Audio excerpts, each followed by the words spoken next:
बहुत समय पहले हिमाचल की वादियों में एक शांत और समृद्ध राज्य था, शिवनगरी। वहां की राजकुमारी रूपवती अपनी सुंदरता और बुद्धिमत्ता के लिए प्रसिद्ध थी।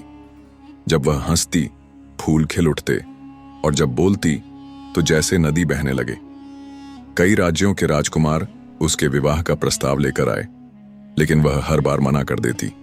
उसका कहना था, मैं केवल उसी से विवाह करूंगी जो मेरे हृदय की गहराई को समझे, न कि सिर्फ मेरे चेहरे को। इससे परेशान होकर उसकी दुष्ट चाची, जो काले जादू की झांता थी, एक रात उसके कमरे में आई और बोली, तू खुद को महान समझती है तो अब 100 साल तक पत्थर बनकर इसी सिंहासन पर बैठी रह। इतना कहते ही उसने मंत्र पढ़ा और राजकुमारी तुरंत पत्थर की मूर्ति में बदल गई। राजमहल में अफरा तफरी मच गई।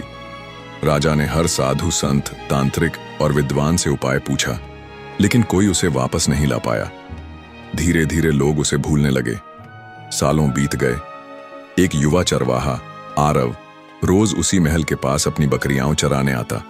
वह पत्थर की मूर्ति को देखकर सोचता, इसमें कुछ तो रहस्य है, इसकी आंखों में दुहक छिपा है। रोज वह उसे फूल चढ़ाता, गीत गाता और उससे बातें करता। एक दिन भारी तूफान आया।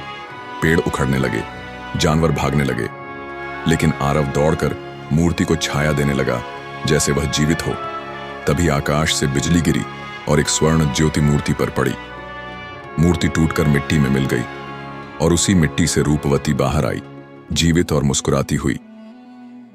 आरव भयभीत था, लेकिन रूपवती ने उसका हाथ थाम लिया और कहा, तुम वही हो जो मेरे हृदय की पीड़ा को बिना शब्दों के समझ सका। तुम्हारा प्रेम और निश्चल सेवा ही मेरे श्राप को तोड़ सका। दोनों की कहानी जंगल से महल तक पहुंची। राजा ने जब देखा कि उसकी बेटी जीवित है तो उसकी आंखों से अश्रुधारा बह निकली, और जब उसे पता चला कि एक साधारण चरवाहे ने उसकी बेटी को बचाया है तो उसने गर्व से कहा, आरव अब सिर्फ एक चरवाहा नहीं, वह मेरी बेटी का रक्षक और इस राज्य का राजकुमार है।